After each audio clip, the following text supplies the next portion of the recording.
చాలా ఇబ్బందులు ఉంటాయి రాజకీయంగా అనేది ఒక ఒక చర్చ, ఒక విశ్లేషణ. ఏం చెప్తారు మీరు?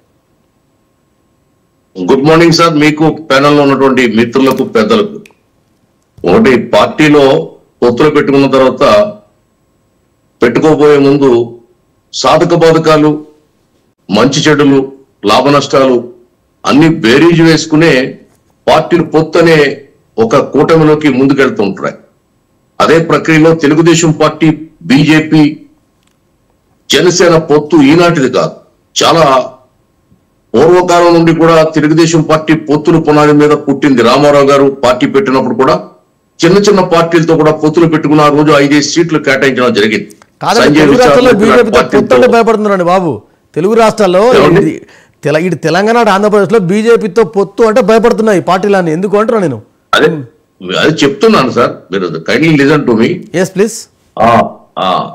ఇప్పుడు ఈ పొత్తు మేము బీజేపీతో 2014లో జనసేనతో పొత్తు పెట్టుకున్నాం. మేము ఆ రోజు సూపర్ హిట్ అయ్యాం. మళ్ళీ 19 వచ్చేవాడికి మాకు కొన్ని విభేదాల కారణంగా పొత్తు లేదు. అందరూ నష్టపోయాం, ముగ్గురు నష్టపోయాం. బీజేపీ నష్టపోయింది, తెలుగుదేశం నష్టపోయింది, జనసేన నష్టపోయింది. ఇప్పుడు ఒక భయంకరమైనటువంటి ప్రజా కంటక పాలన రాష్ట్రంలో నడుస్తుంది. ఒక నియంత పరిపాలన కింద ప్రజలు నలిగిపోతున్నారు.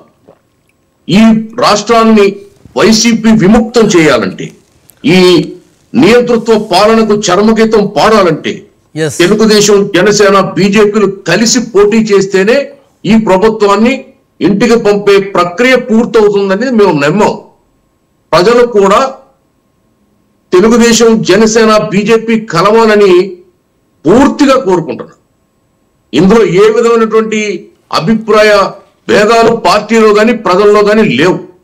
ఆ విధంగా సర్వేలు చేసుకున్న తర్వాత, ప్రజాభిప్రాయ సేకరణ చేసుకున్న తర్వాతే మా అధినేత చంద్రబాబు నాయుడు గారు ఈ ఒక అడుగు ముందుకేసి ఈ మూడు పార్టీలు కలవాలనే ప్రయత్నాలు ముమ్మరం చేశారు.